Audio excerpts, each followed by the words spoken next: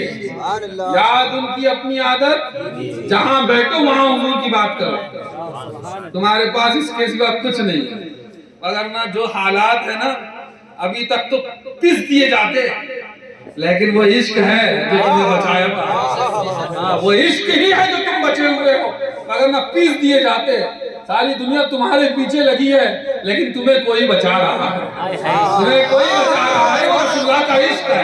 اس لیے یاد ان کی اپنی عادت کیجئے، سر تاب قدم ہے تنے سلطان زمن پھول، لب پھول، دہن پھول، زکن پھول، بدن پھول، اب تنکا تو ہمارے بھی ہلائے نہیں، تم چاہو تو ہو جائے ابھی کوہ مہن پھول۔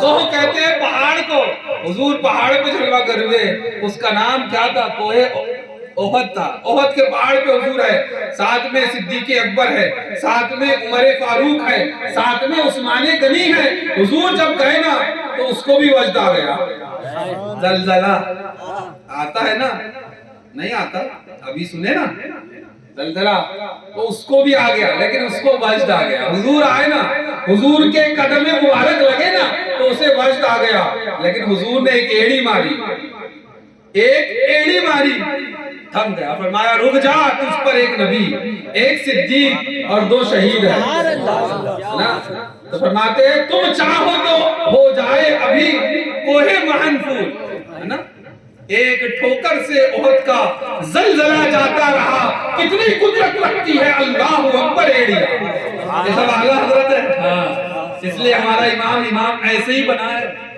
نا، ایسے ہی اعلیٰ حضرت کا نام نہیں لیتے اور ایسے ہی اعلیٰ حضرت کا سلام نہیں پڑھتے۔ کسی کو تکلیف ہو جائے سلام رضا سے اپنے دماغ کا علاج کرائے، ہاں اپنے دماغ کا علاج کرائے، وگرنہ عشق رسول کی جو طغیانی امام احمد رضا نے تمہیں دی ہے نا، وہ احسان ہے تمہارے اوپر جو تم کبھی زندگی میں اتار نہیں سکتے۔ بہرحال تم سلام مت پڑھنے تو، ساری دنیا پڑھ رہی ہے، دیوبندی ہو، وہابی ہو، جتنے بھی ہو، وہ بھی بولتے ہیں کہ اذان کے بعد اگر مائک سے مسجدوں کے کوئی آواز سب سے زیادہ گونجتی ہے تو وہ مصطفیٰ جان رحمت پہ لاکھوں سلام ہے، وہ یہی ہے کہ اللہ نے مقبولیت دی ہے۔ اور امام کا عقیدہ بھی دیکھیے، امام کہتے ہیں دنیا میں بھی پڑھ رہا ہوں اور میرے چاہنے والے بھی پڑھتے رہیں گے، اور قیامت میں یہ ہوگا، کیا ہوگا؟ کاش محشر میں جب ان کی آمد ہو، بھیجے سب ان کی شوکت پہ لاکھوں سلام، اولین اور آخرین سب رسول اللہ کی مدعو ثنا میں ہوں گے، بھیجے سب ان کی شوکت پہ لاکھوں سلام، تو مجھ سے خدمت کے قدسی کہہ رضا مصطفیٰ جان رحمت پہ لاکھوں۔ تو یہاں بھی پڑھ رہے ہیں انشاءاللہ، وہاں بھی پڑھیں ہے نا، لاکھ جلتے رہے دشمنان رضا، آگے نہیں بولتا اب زیادہ، موضوع پہ آ جاتے ہیں۔ سرتاب قدم ہے تنے سلطان زمن پھول، لب پھول، دہن پھول، زخن پھول، بدن پھول، اور تنکا بھی ہمارے تو ہلائے نہیں ملتا، تم چاہو تو ہو جائے ابھی کوہ مہن پھول، اور واللہ جو مل جائے میرے گل کا پسینہ، مانگو نہ کبھی عطر نہ پھر چاہے دلہن کو۔ کس کی شادی ہے؟ لڑکی والا کرے گا لڑکے والا؟ لڑکی والا۔ کس کی شادی ہے؟ لڑکی کی۔ حضور کی بارگاہ میں لوگ آتے طلب کرتے، لیکن حضور کی بارگاہ میں جو آیا کبھی خالی نہ گیا۔ حضرت عائشہ فرماتی ہے کہ حضور کی بارگاہ میں کوئی شخص آتا تو آپ نے کبھی کسی کو لا یعنی نہیں فرمایا، جو آتا منادے بھر کے لے کے جاتا، اور کیوں نہ لے کے جائے، وہ کریم ایسے سرور کہ لکھا ہوا ہے در پر جسے چاہیے دو عالم وہ امیدوار۔ حضور ایسا نوازتے۔ ایک آ گئے، فرمایا یا رسول اللہ میری بیٹی کی شادی ہے۔ حضور نے کہا شیشی لاؤ، شیشی لائی گئی۔ آپ نے اپنے جسم اقدس کا پسینہ مبارکہ اس میں بھرا اور کہا یہ لو۔ وہ لے کے گئے، بدعت نہیں سمجھے، شرک نہیں سمجھے، لے گئے۔ وہ جانتے تھے یہ اس بارگاہ کا تحفہ ہے جو خود معطر ہے اور پسینہ بھی معطر ہے نا۔ اعلیٰ فرماتے گزرے جس راہ سے وہ سیدے والا ہو کر، رہ گئی ساری زمین عنبر سارا ہو کر۔ جہاں سے حضور گزرتے وہ پوری زمین معطر ہو جاتی، بلکہ بعض صحابہ سے یہ روایتیں بھی موجود کہ حضور کو نہیں پاتے تو وہ راہ گزر کو سونگتے، راستے کو سونگتے، جدھر سے حضور کی خوشبو آتی ادھر چل پڑتے، حضور کو پا لیتے۔ گزرے جس راہ سے وہ سیدے والا ہو کر، رہ گئی ساری زمین عنبر سارا ہو کر۔ اور فرماتے ہیں عنبر زمین مشک تر گلاب، اتنی سی یہ شناخت تیری رہ گزر کی۔ شعر پورا یاد نہیں ہے میرے کو، لیکن اتنی سی یہ شناخت تیرے رہ گزر کی، یعنی حضور جدھر جاتے وہ راستہ مہک جاتا۔ وہ لے کے گئے تو وہ ایسا گھر مہکا کہ پورے مدینے میں وہ خوشبو والے گھر سے مشہور ہو گئے حضور کے بعد۔ تو اسی کو کہا امام نے، فرماتے واللہ جو مل جائے میرے گل کا پسینہ، مانگو نہ کبھی عطر نہ پھر چاہے دلہن پھول۔ پھول لگتا ہے نا دلہن کو دولہا پھول دیتا ہے گلاب کا، ہے نا۔ ابھی ہمارے ہاں 14 تاریخ کے پہلے ایک ڈے آتا ہے، 14 سمجھتی فروری، کتنوں نے منایا؟ استغفر اللہ ربی من کل ذنب واتوب الیہ۔ اللہ ایسی وبا سے مسلمانوں کو محفوظ رکھے۔ اس کے پہلے ایک اور آتا ہے روز ڈے۔ کتنے پھول بکے؟ بولے 1.25 کروڑ کے پھول بکے ناگپور میں۔ اللہ اکبر، سمجھ میں آیا؟ لیکن ایک پھول وہ بھی ہے جو شوہر شادی کے بعد، پہلے نہیں بعد میں جو اپنی بیوی کو دے تو محبت میں اگر دے گا تو سب عبادت میں شامل۔ شادی ایک ایسا رشتہ ہے، شادی کے پہلے جو ہوگا سب گناہ اور عذاب، اور شادی کے بعد جو ہوگا سب ثواب، اور سب پہ رسول اللہ کی سنت ادا کرنے کا ثواب ملے گا پوری زندگی بھر، حتیٰ کہ بچوں کو پالے گا ثواب، بیوی کی ضروریات پوری کرے گا ثواب، سمجھنا گھر گرہستی اچھے سے چلائے گا سب ثواب، ہے نا۔ واللہ جو مل جائے میرے گل کا پسینہ، مانگو نہ کبھی عطر نہ پھر چاہے دلہن پھول۔ اور جو موضوع ہے نا میرا اب آ گیا، واللہ رضا کیا بات ہے اس چمنستان کرم کی، زہرا ہے کلی جس میں حسین و حسن۔ یہی موضوع ہے آج ہمارا۔ معلوم ہے بزم نوری کی یہ خاصیت کہ عنوان بھی دیتے نا تو ہٹ کے دیتے، بڑی محنت کرنا پڑتی ہے، پسینہ بھی تھوڑا آتا ہے، محنت کرنا پڑتا ہے۔ آج کا عنوان، آج 25 رجب المرجب تھی، اور آج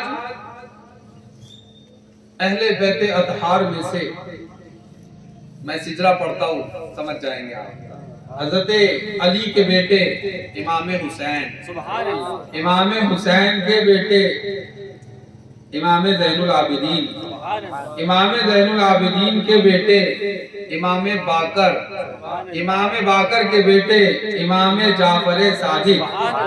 کونڈے کھائے نا تو ابھی آپ کیا ہوتے ہیں نا کونڈے؟ یہ امام جعفر صادق کی نیاز تھی جو ہوئی۔ اور آپ کے بیٹے ہیں امام موسیٰ کاظم رضی اللہ تعالیٰ عنہ۔ آج انہی کی سیرت پر کچھ گفتگو کرنی ہے، اور ساتھ میں جس موضوع کے تحت یہ محفل ہے اس پر بھی گفتگو کرنی ہے۔ آئیے نہایتی عقیدت و محبت کے ساتھ ایک بار درود پاک سنا دے۔ اللہم صلی علی سیدنا و مولانا محمد معادن الجود والکرم وآلہ وصحبہ وبارک وسلم صلاۃ و سلام علیک یا رسول اللہ صلی اللہ علیہ وسلم۔ امام موسیٰ کاظم رضی اللہ تعالیٰ اللہ کے مقرب بندے، مستجاب الدعوات شخصیت کہ جو دعا کرے اللہ قبول فرما لیتا ہے۔ حضرت شفیق بلخی رحمت اللہ علیہ فرماتے ہیں کہ ایک دن میں حج کے ارادے سے ہمارا قافلہ چلا، حج کو جانا تھا، ہمارا قافلہ چلا، کہتے ہیں قادسیہ کے مقام پر وہ ٹھہرا تو میں بڑا خوش تھا۔ حج کی سعادت جسے نصیب ہو جائے اسے خوشی ہونا چاہیے۔ کہتے میں بڑا خوش تھا اور جو لوگ تھے قافلے کے اندر پڑا ہوا تھا سب لوگ خوش تھے، مجھے بھی بڑی خوشی مسرت ہو رہی تھی کہ اللہ نے ہم تمام کو جو ہے حج کی سعادت عطا کر رہا ہے۔ میں نے دعا کی کہ مولا خیر و عافیت کے ساتھ سب پہنچ جائے اور حج کر لے۔ میں نے دیکھا کہ سب تو اپنے کاموں میں مشغول ہے مگر ایک شخص ہے جو دور تنہائی میں بیٹھا ہوا ہے اور عبادت کر رہا ہے۔ تو میرے دل میں یہ خیال آیا کہ یہاں سب اپنے کاموں میں مصروف ہے، یہ ہٹ کر بیٹھا ہوا جو شخص ہے یہ ضرور ریاکار ہے، دکھاوا کر رہا ہے۔ اللہ اکبر، یہ ان کے دل میں یہ گمان گزرا، اسی کو کہتے ہیں بد گمانی۔ انہوں نے بغیر سوچے سمجھے، حضرت شفیق بلخی کہتے ہیں کہ میں سوچا کہ ریاکاری دکھاوا کر رہے ہیں، تو میں ان کے قریب ہوا، اس شخص کے قریب ہوا۔ تو جیسے ہی قریب ہوا تو اس شخص نے قرآن کی تلاوت کی اور اس آیت کا ترجمہ یہ تھا کہ بہت سے گمانوں سے بچو کہ بہت سے گمان اچھے نہیں ہوتے۔ انہوں نے گمان کیا تھا اور بدگمانی کی مذمت اس آیت کریمہ میں ہے، تو آپ نے تلاوت کر کے قرآن سے جواب دے دیا۔ اور فرماتے ہیں کہ انہوں نے نام لے کر تلاوت کیا، یعنی کہا اے شفیق، اور یہ تلاوت کی۔ میں سوچنے لگا کہ میں ان سے پہلے ملا، اس شخص سے میں پہلے ملا بھی نہیں، پھر ان کو نام میرا کیسا پتا؟ اور پھر میں نے بدگمانی کی تو بدگمانی کی مذمت میں جو قرآن کی آیت نازل ہوئی وہ پڑھ کے سنا رہے ہیں، تو میں جان گیا کہ یہ کوئی اللہ والا ہے۔ تو پھر مجھے دل میں یہ گزرا، اتنا تلاوت کر کے وہ شخص آگے بڑھ گیا، تو میرے دل میں یہ گمان گزرا کہ شاید میں نے بدگمانی کر لی اور یہ اچھا فعل نہیں ہے، تو اللہ والے تو یہ بھی اللہ کے ولی ہے، یہ بھی شفیق بلخی، تو کہا کہ میں معافی مانگ لیتا ہوں، ان سے معافی طلب کر لیتا ہوں، کر کے میں آگے بڑھا، دیکھا وہ کہیں نظر نہیں آیا۔ پھر قافلہ چل پڑا تو ہم ایک دوسرے مقام پہ رکے، تو میں نے دیکھا کہ یہ دعا میں مشغول ہے، وہ شخص دعا میں مشغول، میں قریب ہوا تو جیسے ہی میں قریب ہوا کہ میں معافی مانگنے کی نیت سے جا رہا تھا تو فرمایا کہ اے شفیق، پھر نام لیا، ابھی نام نہیں بتایا ہے میں، بات ہی نہیں ہوئی ہے ابھی، پھر نام لیا اور پھر قرآن کی آیت کی تلاوت کی کہ بے شک بہت ہے، بہت بخشنے والے وہ ہے جس کی توبہ اور ایمان لائے اور اچھی ہدایت کو اختیار کیا، یعنی اچھے کاموں کو اختیار کیا۔ یہ تلاوت اس آیت کریمہ کی کر دی تو پھر جواب مل گیا قرآن سے کہ اللہ جو ہے بخشنے والا ہے۔ اس بات کا ان کو یقین ہو گیا کہ اب تو یہ 2 مرتبہ ہو گیا، یہ کوئی ایسا ویسا شخص نہیں بلکہ ابدال ہے، یہ سمجھ۔ لیکن اب تلاش پھر رہی تو اب فرماتے ہیں کہ پھر تیسرے مقام پر یہ پڑھا ہوا، تو اب میں نے دیکھا کہ وہی شخص ہے، اس کے ہاتھ میں ایک تھیلا ہے جس کو پانی بھرنے کے لیے استعمال کیا جاتا ہے، جس کو مشکیزہ بھی کہتے ہیں۔ وہ ہے اس سے وہ پانی نکالنے کے لیے جیسے ہی کنویں میں ڈالتے ہیں تو وہ مشکیزہ، وہ تھیلا جو ہے کنویں میں گر جاتا ہے۔ جب گر گیا تو اس شخص نے ہاتھ اٹھائے دعا کے لیے اور دعا کی کہ یا اللہ، جب مجھے بھوک لگتی ہے تو تو مجھے کھانا دے دیتا ہے، یا اللہ جب مجھے پیاس لگتی ہے تو تو پانی کا انتظام فرما دیتا ہے، مولا اس تھیلے کے سوا میرے پاس کچھ ہے نہیں جس سے میں پانی حاصل کر لوں، تو تو مجھے یہ عطا فرما دے۔ یہ دعا شفیق بلخی کہتے ہیں کہ یہ دعا ابھی ختم بھی نہیں ہوئی تھی کہ میں نے دیکھا کہ کنویں کا پانی خود بخود اوپر آنا شروع ہوا، اور اوپر اتنے آیا کہ آپ نے ہاتھ ڈھال کر اپنا جو مشکیزہ تھیلا جو تھا وہ اٹھا لیا، پھر پانی بھرا، وضو کیا، نماز میں مشغول ہو گئے۔ اب یہ کرامت بھی دیکھیں، یعنی ظاہری کرامت بالکل واضح طور پر۔ پھر فرماتے ہیں کہ تھوڑے دور پر ریت کا ٹیلا تھا، یہ اس طرف ہوئے اور اس مشکیزے میں پانی کا جو مشکیزہ تھا اس میں ریت بھرنے لگے، ریت بھر رہے ہیں. یہ دیکھ کے سوچ رہا تھا کیا کرتے. مشکیزے میں جب ریت بھر گئی تو اس کو آپ نے ہلایا. ہلانے شیخ کرنا بولتے ہیں نا, ہلایا اس کو, مشروب بنایا, پانی اور ریت کا شربت, اور اسے پینے لگے. اب یہ شفیق بلخی کہتے ہیں, حضرت شفیق بلخی کہ میں تو دیکھ چکا تھا, ایک نہیں 3 کرامتیں دیکھ چکا ہوں. تو یہ اللہ والے تھے تو فوراً سمجھ گئے, آگے بڑھے. فرمایا حضور میں بھی آپ کے ساتھ اس میں شامل ہونا چاہتا ہوں, ہے نا. تو آپ نے کہا کہ ضرور. المختصر آپ نے بھی ان کو دیا. کہتے ہیں کہ میں نے پیا, ایسا میٹھا پانی جس میں شکر بھی ہے اور ستو کا مزہ بھی ہے, میں نے کبھی نہیں پیا, اور کئی دنوں تک اس کا مزہ مجھ سے گیا بھی نہیں.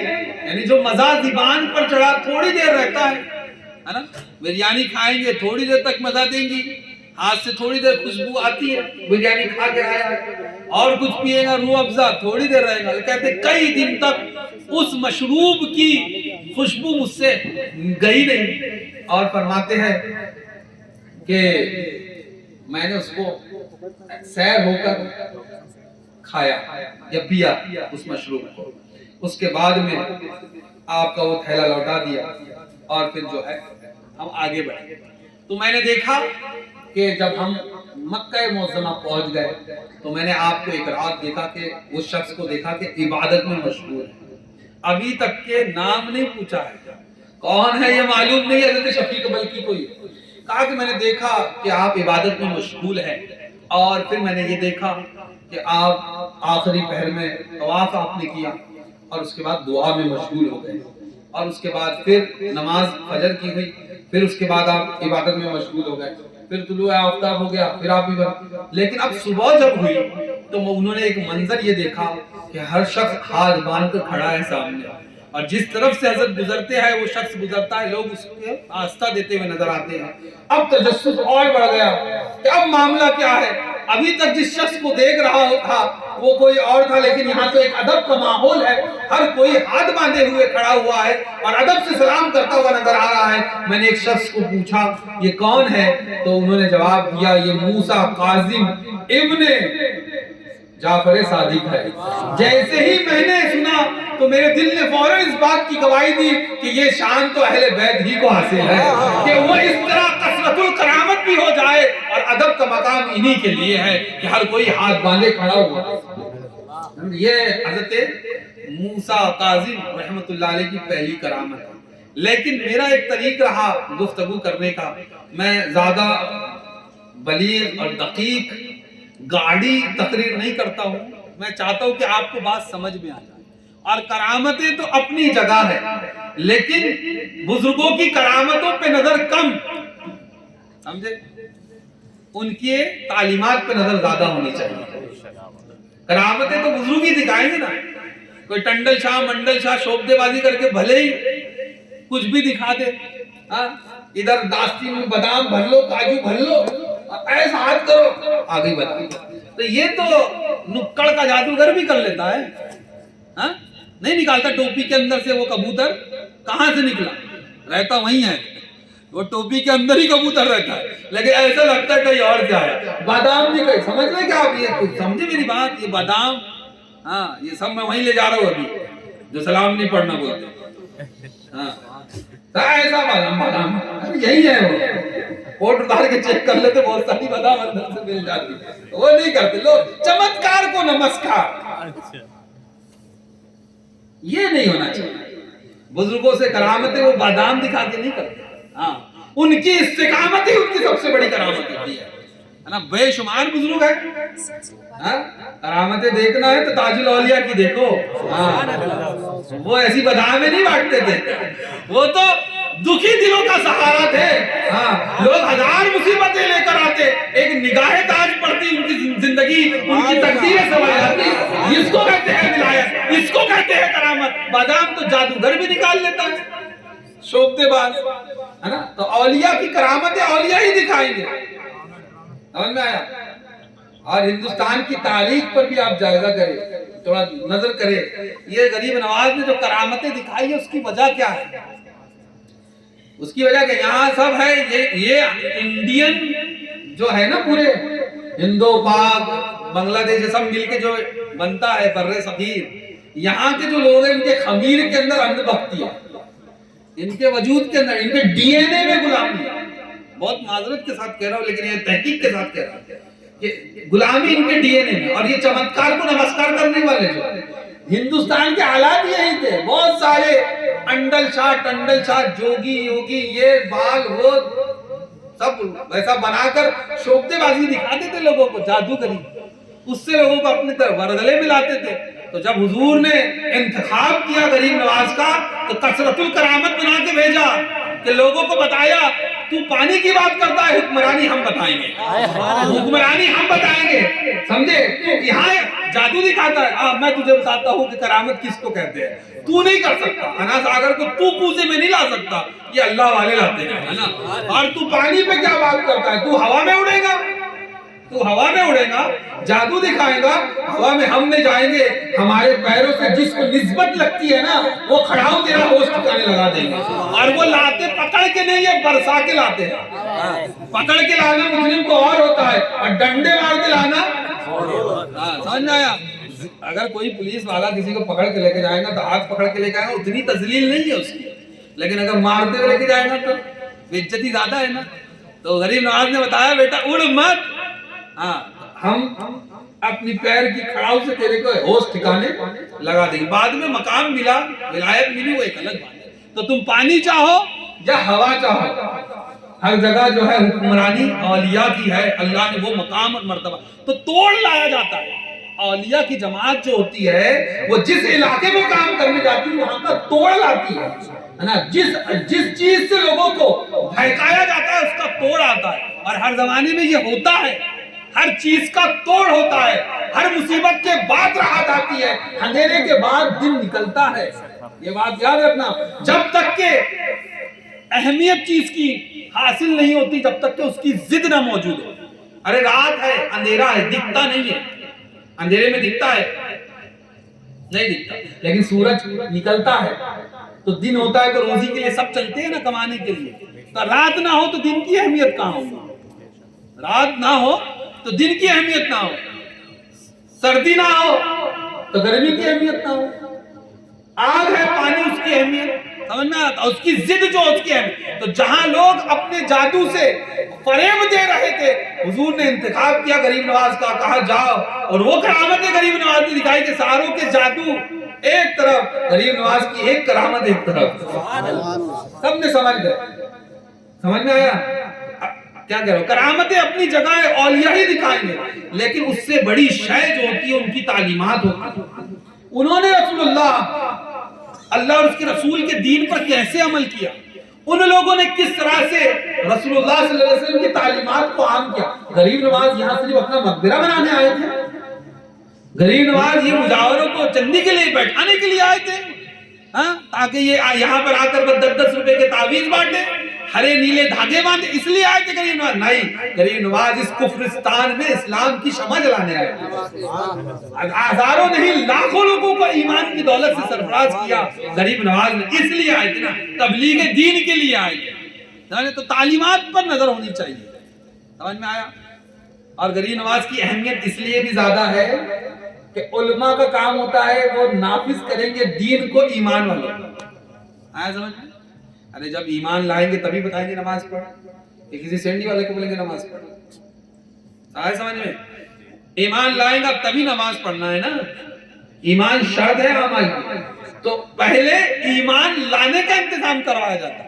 پہلے غریب نواز کو بھیجا گیا کہ جا غریب نواز پہلے مسلمان بنا دے، پھر اس کے بعد میں علماء کو بھیجا گیا جاؤ دین کی تبلیغ کرو. سمجھ میں آیا؟ تو اس وجہ سے علماء کو بھی چاہیے کہ وہ غریب نواز کی منون منت ہے. غریب نواز کا در چھوڑ کر کہیں جا نہیں سکتے. ہندوستان میں یہ ہم اہل سنت کا عقیدہ ہے کہ جس کو جو ملے گا ہندوستان میں وہ خواجہ غیاث کے در سے ملے گا. جس کو جو ملے گا اسی در سے ملے گا. اس لیے اس در کے اس بارگاہ میں جانے کی بھی اپنے ادب ہے، اس کو ملوز رکھنا چاہیے. ایسے چلا پکار کر کے نہیں جاتے سلطان کی بارگاہ میں. غریب نواز کی بارگاہ میں دیکھیے معذرت کے ساتھ بیٹھے ہیں اہل علم بھی. حضور بڑوں سے سیکھو کہ بڑوں کی بارگاہ میں جانے کا ادب کیا ہوتا ہے. سمجھ میں آیا؟ حضور مفتی اعظم ہند علیہ الرحمہ جب بارگاہ غریب نواز میں جاتے نا، حضور مفتی اعظم ہند کی بات کر رہا ہوں، شہزادہ اعلیٰ حضرت کی بات کر رہا ہوں، آپ کو ایسا لگا کہ نیا نام لے لیا میں نے؟ حضور مفتی اعظم ہند علیہ الرحمہ جب غریب نواز کی بارگاہ میں جاتے تو دہلیز پر ہی کھڑے ہوتے، دروازے پر. لوگوں نے کہا حضور اندر کیوں نہیں جاتے؟ تو کہا فقیروں کو در سے ہی ملتا ہے. سبحان اللہ. خود ولی ہے لیکن فرماتے فقیروں کو در سے ملتا ہے، دروازے پہ ملتا ہے، دروازے پہ کھڑے رہتے حضور. ایسے چلا پکار کر کے نہیں جاتے. ایسے سمجھ تو ادب سے جاؤ.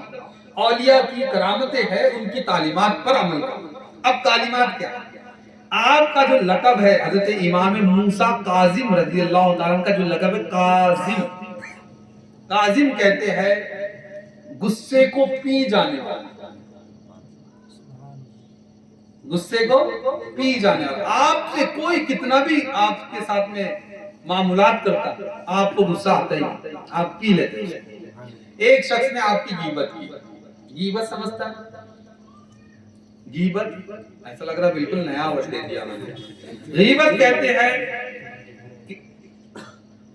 غیبت کہتے ہیں اس کو کہ کسی آدمی کی خرابی کو اس کے پیٹھ پیچھے بیان. لوگ کہتے ہیں حضرت وہ اس کے اندر موجود ہے تو بولنے میں یہی غیبت جو اس کے اندر موجود ہے. مثال کے طور پر ایک آدمی کسی گناہ میں مبتلا، پیٹ پیچھے رہے یار وہ تو ایسا کر رہا، یہی غیبت. آپ نے کہا حضرت اس پہ تو ہے نا، ہم تو حق بیانی کر رہے ہیں. حق بیانی نہیں ہے.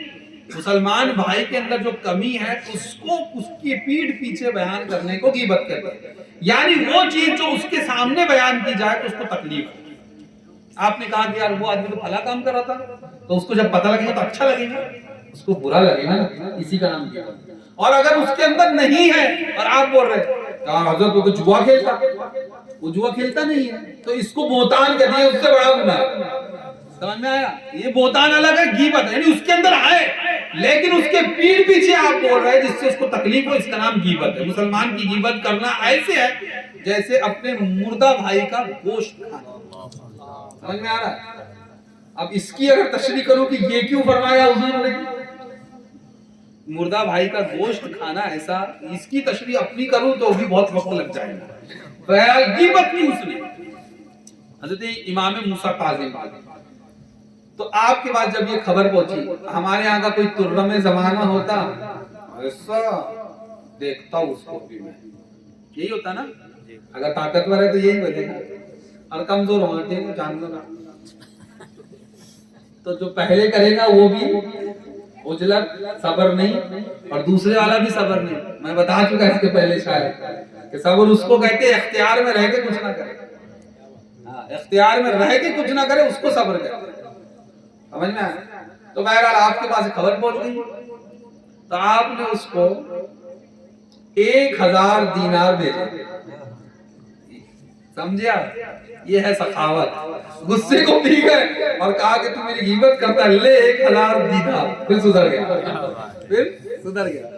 لیکن ہاں ایک بات اور ہے، امام موسیٰ کاظم رضی اللہ عنہ کا ایک عمل تھا کہ آپ 100 200 300 دینار کی پوٹلیاں رکھتے اور پتہ لگا، بلکہ آپ خود نکلتے راتوں کو، دن میں پتہ لگا لیتے کون پریشان ہے، کس کے گھر فاقے ہو رہے ہیں، کون قرضے میں مبتلا ہے، کس پہ آفت پڑی ہے، سب کا پہلے پتہ لگاتے. پھر رات میں نکلتے وہ پیسوں کی پوٹلیاں لے کر اور اس کے دروازے پر رکھ کے خاموشی سے چلے جاتے. صبح جب اٹھتا دیکھتا کہ پیسے تو آ گئے لیکن دینے والے کا پتہ نہیں ہے نا. حضور فرماتے ہیں دیکھیے یہ اہل بیت کا عمل ہے. سخاوت کے ساتھ میں نبی کریم کی تعلیمات پر عمل کیسا ہے. نبی اکرم فرماتے ہیں ایک ہاتھ سے دو نہ تو دوسرے کو خبر نہ. راتوں کو دے کے آتے. اور مورخین خطیب بغدادی نے بھی اس چیز کو لکھا اور ذہبی نے بھی اس چیز کو لکھا کہ آپ جس شخص کو کی مدد اس طرح فرما دیتے پھر وہ زندگی بھر کبھی غمگین نہیں ہوتا، پریشان حال نہیں ہوتا، اللہ اسے برکتیں عطا فرما دیتا. یہ اہل بیت، یہ رسول اللہ کے شہزادے کی برکتیں ہیں کہ جس کو نوازتے ہیں پھر اسے حاجت نہیں چھوڑتے. پڑتے کبھی حاجت نہیں ہوتی، جس کو عطا کر دیا پھر وہ ہمیشہ کے لیے خوشحال ہو جائے گا، یہ خیر خواہی ہے۔ اور ایک بات بتا، آپ ایک بزرگ 90 سال کے وہ فرماتے ہیں کہ میں نے تربوز اور خربوزے کی فصل لگائی۔ تربوزہ اور خربوزہ یہ دونوں کھائے ہیں آپ لوگوں نے؟ ہاں، دونوں ہی کھانا سنت بھی ہے، رسول اللہ کو بھی پسند تھا۔ بہرحال اس کے فائدے بھی ہے، تو کہتے ہیں میں نے فصل لگائی، لیکن یہ ہوا کہ جب فصل تیار ہو گئی تو اس پر ٹڈیوں کا حملہ ہو گیا۔ ٹڈا ہوتا ہے نا، چڈا بولتے ہیں اپنے اس کا حملہ ہو گیا اور پوری فصل اس نے جو ہے برباد کر دی۔ بڑے عجیب ہوتے ہیں، جدھر سے چلتے پورا صفایا کر دیتے ہیں۔ کہتا پوری فصل اس نے برباد کر دی۔ میں اپنے دروازے پر گھر کے غمگین بیٹھا ہوا تھا کہ دیکھا کہ ادھر سے حضرت امام موسیٰ کاظم گزر رہے، تو فرمایا میری طرف دیکھا تو میرے قریب آئے اور فرمایا پریشان حال معلوم ہو رہے، کیا بات ہے؟ کہا حضور میں نے فصل بوئی، اب یہ چڈے پورے کھا گئے، تو اب عالم یہ ہے کہ مجھ پر 2 اونٹ اور 120 دینار قرضہ ہے۔ اللہ اکبر، یہ بڑا دینار بول رہا ہوں، دینار سونے کا سکہ، دینار کہتے ہیں سونے کے سکوں کو، درہم کہتے ہیں چاندی کے سکے، کہا دینار اتنا۔ تو آپ نے اپنے خادم سے کہا کہ ایک کام کرو، اسے 150 دینار دے دو۔ کہا کہ آپ کا نقصان 120 دینار کا ہوا ہے، میں 30 زیادہ دے رہا ہوں، ہم 30 زیادہ دے رہے ہیں، 150 دینار دی۔ اور فرمایا میں 2 اونٹ بھی دے رہا ہوں، 2 اونٹ بھی عطا فرمایا۔ اور پھر نبی اکرم صلی اللہ علیہ وسلم کی ایک حدیث سنائی، اور وہ حدیث سنو اور اپنے حالات پر غور کرو کہ کاش ہم رسول اللہ صلی اللہ علیہ وسلم کی تعلیمات کو اپنے ذہن میں رکھتے تو پھر کیا ہوتا۔ تو فرمایا اس شخص سے کہ مصیبتوں میں جو بچی ہوئی چیز ہے اسے سنبھال کرو۔ یہ بہت جامع جملہ ہے، رسول اللہ کی حدیث ہے نا، رسول اللہ کی حدیث ہوتی چھوٹی ہے الفاظ کے اعتبار سے، لیکن معنی اور مفہوم کے اعتبار سے وہ بہت بڑی ہوتی ہے، جتنی تشریح کرو کم ہے اس کی۔ فرمایا مصیبت کے وقت جو چیزیں ہیں اسے سنبھال کرو۔ آیا سمجھ میں؟ آج جب مال آتا ہے بے دریغ بہاتا ہے آدمی، وہ نہیں جانتا کہ کورونا کبھی بھی آ سکتا ہے، لاک ڈاؤن کبھی بھی لگ سکتا ہے۔ اچھوں کی دال پتلی ہو گئی اس وقت، وہی نہیں ہوئی، وہ شاہدات ہے نا آپ کے، کئی لوگ پریشانی میں گرفتار ہوئے۔ فرمایا جو مصیبتیں میں ہے اس کو سنبھال کر رکھو، اس کو سنبھال کر رکھو۔ فرمایا جب یہ بات میرے ذہن میں آئی تو اب میں نے جو تھا اس کو سنبھال کے رکھا۔ قرضہ دینے کے بعد کتنا بچا ہوں؟ 30 دینار اور 2 اونٹ۔ کہا میں اس سے دوبارہ میں نے فصل بوئی اور محنت کرنے لگا، لیکن برکت جو امام موسیٰ کاظم کے ہاتھوں کے اندر تھی اس کی برکتوں کا یہ عالم تھا کہ فرماتے 1 سال کے اندر میں نے 29 دینار سے 1000 دینار کمائے۔ سال بھر کے اندر وہ برکت اللہ نے دی، 30 کہاں؟ اسلام جو ہے نا، اللہ حلال کاموں کے اندر بے شمار برکتیں عطا فرماتا ہے۔ تمہارا ایمان پختہ ہو، تمہارا ایمان پختہ ہوگا تو 30 کے 1000 بھی ہو جاتے ہیں۔ کہاں 30 اور کہاں 1000، کتنا بینیفٹ ملا۔ آج لوگ شیئر مارکیٹ میں پیسہ لگاتے ہیں، پھر ایک کانڈ ہوتا ہے سب غائب۔ ہمارے شہر میں آیا بٹ کوائن، بھاگے جا رہے ہیں but coin but coin but coin, اور جب گرا تو سب کے چہرے کے جغرافیہ بگڑے ہوئے، منہ لٹکائے گھوم رہے ہیں۔ رزق حلال، ہاتھ کی کمائی ہے۔ اس کے پہلے میں نے تقریر میں کہا تھا رسول اللہ نے ہاتھ سے کمانے کے لیے، اس سے کما اور جتنا ہے اس میں خوش رہ۔ جتنا بھی اللہ نے عطا کیا اس میں خوش رہو، یہ حضرت موسیٰ کاظم۔ لیکن یہاں ایک بات اور ہے جو بڑی غور کرنے والی ہے کہ حضرت امام موسیٰ کاظم رضی اللہ تعالیٰ لوگوں کی مدد فرماتے ہیں۔ ایسا پیر کہاں ملے گا؟ ایسا پیر کہاں ملے گا؟ آج پیر صاحب آتے ہیں معذرت کے ساتھ، میں تھوڑا سا ایسا ہی اپنے بھی خفا مجھ سے ہے، بیگانے بھی ناخوش، میں زہر حلاحل کو کبھی کہہ نہ سکا کر۔ آپ اگر یہ بولیں گے کہ زہر کو شکر بولو، میں نہیں بولتا، زہر زہر ہی ہوتا ہے، وہ نقصان ہی پہنچائیں گے۔ آج آئیں گے موٹے لفافے، جزاک اللہ ہو سکتا ہے بزم نوری پر کچھ آ نہ جائے، بولے مولانا کیسے بلاتے ہو بار بار پیر صاحب کے پیچھے. میں بات اس پیر کی کر رہا ہوں. ہمارا سلسلہ رضوی جتنے ہیں، برقادری جتنے بھی ہیں، سب کے سلسلے میں ہے. ہاں قادری سلسلے میں ہے نا یہ. اعلیٰ اللہ صدق صادق کا تصدق صادق الاسلام کر، بے غضب راضی اور کاظم اور رضا کے واسطے. کاظم سے مراد امام موسیٰ کاظم اور رضا سے مراد امام علی رضا ہے آپ کے بیٹے. سلسلے میں ہے نا، ہمارے پیر ہے نا. تو ہمارے پیر کا عمل کیا تھا؟ جو غم زدہ ہے ان کی خیر خواہی کرنے کے لیے پہنچ جاتے ہیں، دینار دیتے دینار. اور آج وہ اقبال کا واقعہ پھر سنا دوں ایک بار، شاید اس کے پہلے سنایا ہوں. اقبال کے گھر ایک پیر صاحب آئے اور کہا بیٹے، سیالکوٹ کا تھا اقبال، پیدا اقبال سیالکوٹ میں ہوا، آباد لاہور میں ہوا.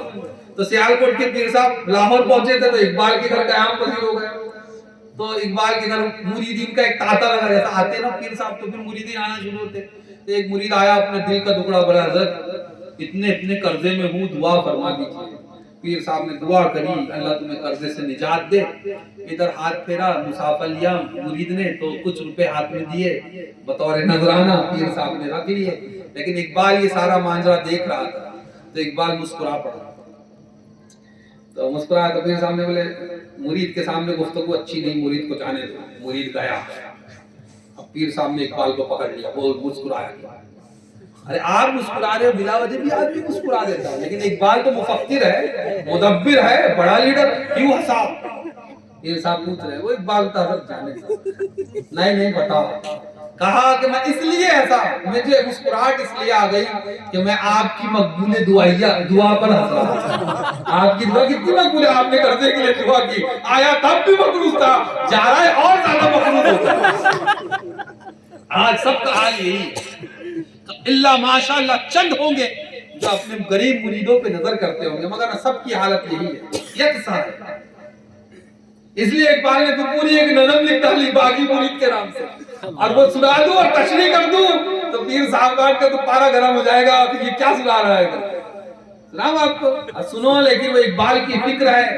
اس چیز نے جنازہ نکال دیا آپ کا، قوم کا. سمجھے؟ کوئی سٹینڈرڈ نہیں بچا ہمارا، بالخصوص اہل سنت کا. لاکھوں نذرانے جاتے ہیں، لاکھوں زکاتیں جاتی ہے، کہاں جاتی ہے یہ نہیں پتا. کہاں جا رہی ہے نہیں پتا. سید نجیب حیدر میاں ہے، وہ کہتے ہیں کہ مولوی خوب چندہ جمع کرتے ہیں. جب ان سے پوچھو کہاں گیا تو کہتے ہیں یہ مینار ہے. ان پیٹ کی طرف اشارہ لگا کے بناتے یہ مینار ہے، یہ گنبد ہے اور اس کے یہ 2 مینار. یہی ہو رہا ہے. لیکن قوم کو جو نظام رسول اللہ دے کے گئے تھے، زکوٰۃ کا نظام، نفلی صدقات کا نظام، یہ کس لیے دیا تھا؟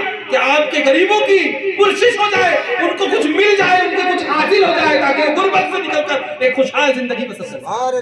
یہ نظام اس لیے تھا. کہاں ڈال دیا اس نظام کو لے کے جا کر؟ آج زکوٰۃ دینا فرض نہیں ہے، زکوٰۃ مانگنا فرض ہے. نہیں ہو رہا. کون ہے جو اپنے گھر سے زکوٰۃ نکال کر دیتا ہے؟ تو مولوی صاحب رسید کچھ لے کر آتے ہیں تو تب دیتا ہے. تو دینا فرض ہے، مانگنا فرض تو نہیں. لیکن اب الٹا کیا تھا، الٹا کر دیا. اس وجہ سے بربادی ہمارا مقدر بن گیا. اقبال نے کہا ہم کو تو میسر نہیں مٹی کا دیا بھی، گھر پیر کا بجلی کے چراغوں سے ہے روشن. غریب مرید جھوپڑے میں پڑا ہے، پیر صاحب ایئر کنڈیشن روم میں. شہر میں آئے تو ایئر کنڈیشن کار، 5 اسٹار ہوٹل، اور کار بھی اوپن والی، اوپر سے کھلتی ہے. سن کون سی بولتے ہیں؟ ہاں سن ڈور والی. ہاں سن ڈور، سن روف. اس میں سے پیر صاحب باہر نکلیں گے، جنازہ نکال دیا. یہ رسول اللہ کی سیرت ہے. رسول اللہ فاتح مکہ ہے. بہت اہم موڑ پہ لے جا رہا ہوں. فاتح مکہ ہے. جن مکہ والوں نے کتنا پریشان کیا رسول اللہ کو، کتنا ستایا رسول اللہ کو، آج وہ فاتح مکہ ہے. 10,000 کا لشکر جرار رسول اللہ کے ساتھ ہے. لیکن جب رسول اللہ مکے میں داخل ہو رہے ہیں تو آپ اپنی اونٹنی پہ ایک رکوع سجدے کی حد تک جھکے ہوئے تھے رسول اللہ جب مکے میں داخل ہو رہے ہیں. آج پیر صاحب باہر نکلتے ہیں.